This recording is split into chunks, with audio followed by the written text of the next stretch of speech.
Dude, this is a sad moment, dude. What? It's an end of an era. What, Dirk? I seen something crawl across my Facebook feed today, and it showed all the guys that have recently retired and the guys that just retired this year. And I'll go through all these names.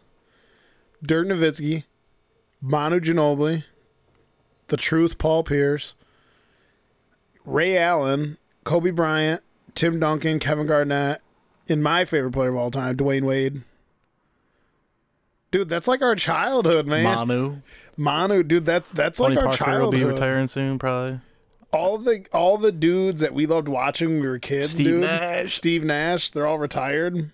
We're getting old, dude. Well, I mean, they... I just figured we're going to talk about basketball. Let's talk about these guys for a little bit. This is the Keepin' a G Real podcast. We're back. Was this episode what? 16, I think. Episode 16, dude. 16's a good number. Jake Plummer wore 16. Jake Snake back in the day. Is that thing holding or no? Yeah, it's good. Yeah, like, I don't know. Let's talk about these dudes. Let's start out with Dirk. You know what's funny about Dirk? Darren says if he could start a team in any team, his power forward position, he would take Dirk to stretch the floor. He's a top 5 power forward, is he not? Oh, yeah, he's probably the 5th best one. So he's probably top 50 all time. Oh, all-time players? Yeah, for sure. He literally won that finals by himself.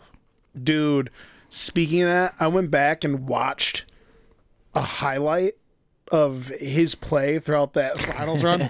Dude, it's so nasty. It wasn't that long ago. It's so nasty. Compared to, it's not like he was like 25 or something, or 28. He was like, what was that, 2011 or something? He was well into his 30s. Dude, 33. It was so awesome. He beats the Heat and all that shit. Now, make no mistake about it, that's one of the more underrated teams ever, though. That whole team played defense. Everyone could knock down shots. Well, as they say, Jermichael Finley they say out there. JJ Barea locked LeBron down. That's what everyone says. I don't remember all that, but well, obviously, I think LeBron did play bad, but that's funny though. Yeah, dude, I love Dirk, dude. That whole style of play, all that, the freaking fading away, just the wider. And you know what? Dirk could also drive it too. So young Dirk was dunking, postering people, like young Dirk. Dude, young Dirk was all over the place. I've seen some clips of postering people. Never really the best defender, but he gave it maximum effort. Yeah, he's always like a high-level effort player. Yeah, so he's not the best athlete. But yeah, Dirk's one of my favorite players ever, dude. The fucking fading off the back foot, cam blocking, dude. Knee up. Just yeah, leaning dude. back, fading. Shit was crazy. I love Dirk Nowitzki. Dude, they were, you know what I watch all the time? I watch NBA Around the Table or whatever that is, where they have all the greats on. Open Court. Yeah, right? Court, yeah. Dude, that show's so good. They don't do that often. Dude, I watched the old episodes though. Yeah, I did too. And some of them are split on Dirk being a top 50 player. I find it kind of annoying. It's probably because he's a white German dude. Like, there's just so many players too. Yeah, but like Dirk's got to be up there. He's one of the best power forwards ever. Definitely. Like, and he's won a championship. So, I mean, I don't know, dude. Dirk is awesome. Won a championship. Stayed with the same team this whole time. Dirk's the man. Could you imagine if Dirk and Steve would have stayed together with the Mavericks? Yeah.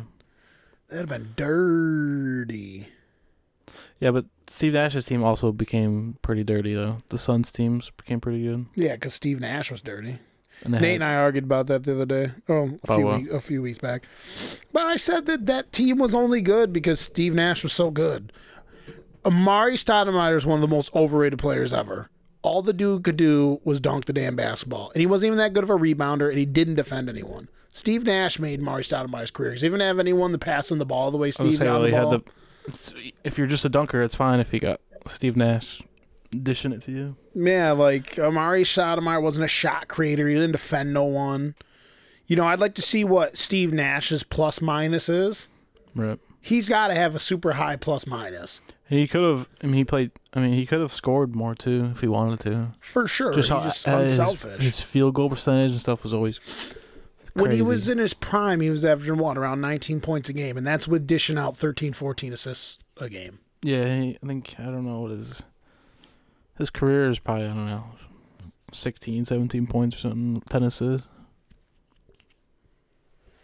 Yeah, but like, I get in arguments about that all the time because Steve Nash wasn't part of the system. Steve Nash was the system. He's a big game player too. He hit those big game. He's one of the most clutch shooters ever too. Yeah, dude, remember that overtime game that you and I watched when we were kids, where busted up? Dude, when he got like his nose like that was that series. Okay, yeah. But I don't know if remember the game where they went to triple overtime or whatever with the Spurs in that series. I don't remember. Dude, they had the one over. Nash hit 2 clutch shots to put you guys into the third overtime. Nash hit a nasty 3 to tie the game up, and then hit some free throws. Right, win it overtime. Then you guys were losing in the next overtime frame. Nash comes down. Remember, dude, he was on the left side of the court, and he faded out of bounds, did a 180, got fouled, and threw up a 3-pointer, cashed it. Yeah. Hit the free throw to send you guys in the next round. And then remember, Tim Duncan hit the 3. That shit was fucking funny, dude. Locked his knees and fucking sent that shit. I was like, you gotta be fucking kidding me. It was bad. And we were bummed out because Spencer's favorite team is the Suns. Yeah.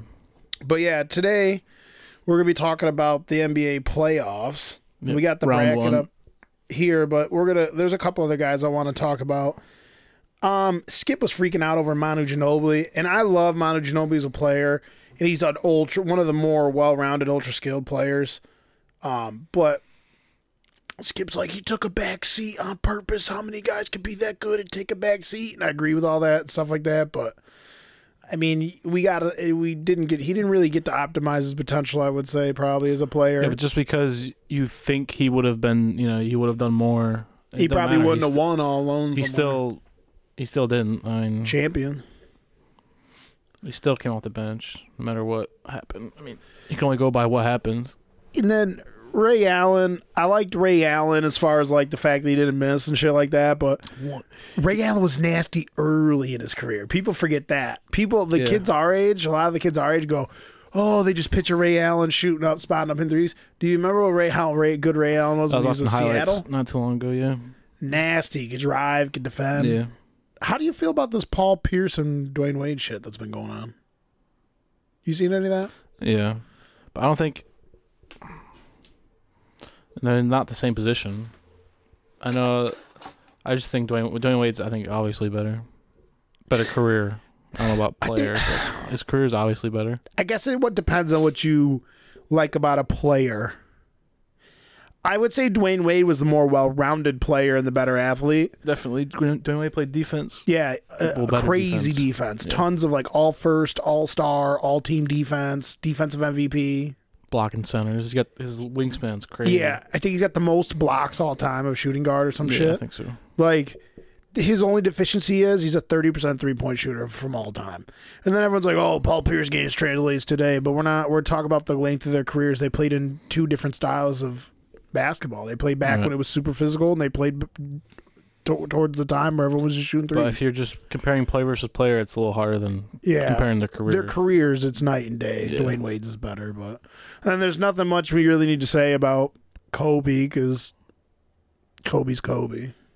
I feel like he's kind of underrated a little bit. Yeah, dude. I feel the same way. Even though people got him in top 10, a lot of people got top 5, but I mean, he won five rings, right? Yeah, and I can make him the argument he's the most skilled offensive player ever. Yeah. Tim Duncan. I love Tim Duncan, but I'd rather have Kevin Garnett in his Timberwolves days than Tim Duncan. He just did more. Those are the last 2 guys in this photo. I love Tim Duncan. He's got all the hardware and shit like that, and everyone loves him. The big fundamental and all this stuff and blah blah blah. But they're in my opinion, when he was the Timberwolf and he was playing the height of his game, Kevin Garnett's the best power forward ever. The best power forward ever. Didn't last that long, though. His prime just didn't last that long. His athleticism, for whatever reason, started to slow down. You know what I'm doing? When we were kids, dude, Kevin Garnett would come up the court with the ball, drive past dudes, dish the ball around, knock down threes, and he was an elite defender and rebounder. Everything. He could do absolutely everything. You couldn't leave him open. He could knock the shot down. Hits his free throws. Like I think Paul Pierce said it, too. If they would have gotten together earlier, then You know, because they weren't that young. They weren't that young. They weren't young, but earlier. They weren't old, but they got injured. If Paul Pierce, Ray Allen, if they all started again, if they all would have been on the same team when they were in their early to mid